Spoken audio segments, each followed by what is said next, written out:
You have probably wondered what it is like to be dead, right? Well, me too. Tessie lay on the hospital bed, her eyes wide and barely breathing. Her skin had already begun to turn pale, and the machines around her were silent. Her body was there, but she was no longer in it. She was only 24. One moment, she was crossing the road, phone in hand, on her way to work.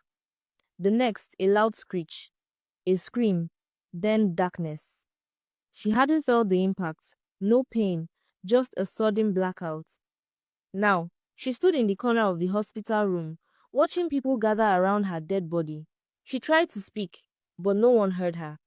She tried to touch her mother's hand, but her fingers passed right through. Her body felt impossibly light. She had no heartbeat, no breath, yet she could think clearly. All her memories, all her emotions were intact, but she had no weight, no sound, no visible form.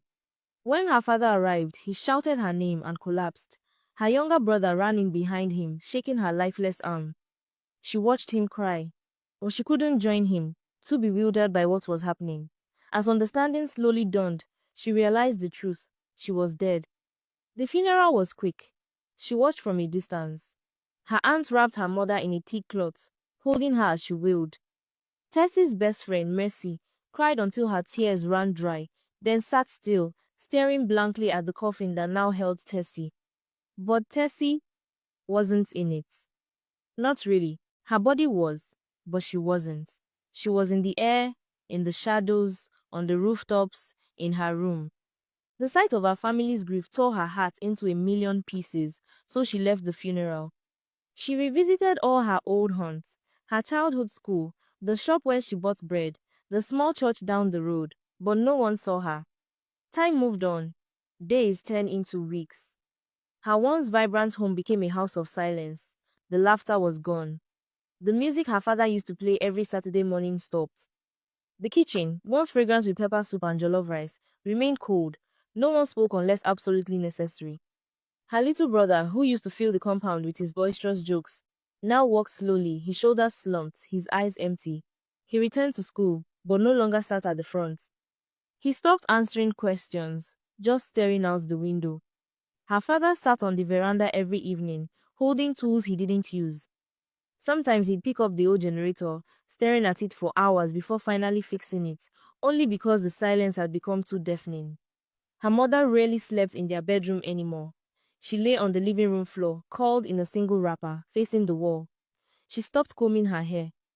The scent of her perfume vanished from the house. She didn't cry in front of others, but at night, Tessie heard the soft, steady sound of tears soaking the pillow beside her. Tessie watched it all. She longed to hug them, to tell them she was there, but she couldn't. She tried waving, she tried shouting. She even sat beside her brother once and touched his arm, but her hand passed through. It broke her every single day. One evening, she left the house and walked to a quiet spot by the river, a place she used to go to think. There, under a tree, she sat on a small stone and wept. No one saw her. No one heard her. She was gone, but she still loved them. And they were alive, but broken without her. Tessie couldn't leave. She wandered, alone. There were no answers, no bright lights, no voice from the sky, no wings, no fire, just silence. Her old world moved on without her. She'd always heard that a soul left the earth immediately after death. In church, they spoke of judgments. But days had passed, and she was still here. No angels, no gates, nothing. Just an endless wait, with no explanation. The loneliness was boundless. She couldn't eat, she couldn't sleep, she couldn't laugh. She was just there. Her mind began to drift. She walked far, into places she'd never been, into towns where no one knew her name, abandoned buildings, empty churches, forest paths, long dark nights. And then, late one evening, something happened. She was walking along a busy city street. Cars honked in the distance. People hurried past, laden with shopping bags, their voices loud. She walked slowly, head down, weary of existing as a shadow. Then it happened.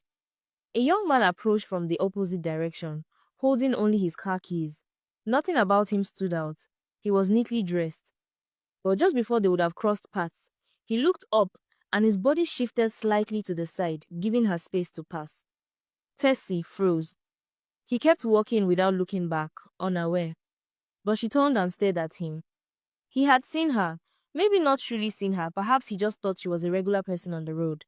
But he had moved to avoid bumping into her, something no one else had done since the day she died. Her heart, long silence, felt like a sudden drumbeat. She turned fully, her eyes locked on his back as he walked into the mall, oblivious to what had just occurred. She stood there, stunned. For the first time since her death, someone had reacted to her presence. Or maybe she was just imagining things. In her confusion, her legs began to carry her into the mall.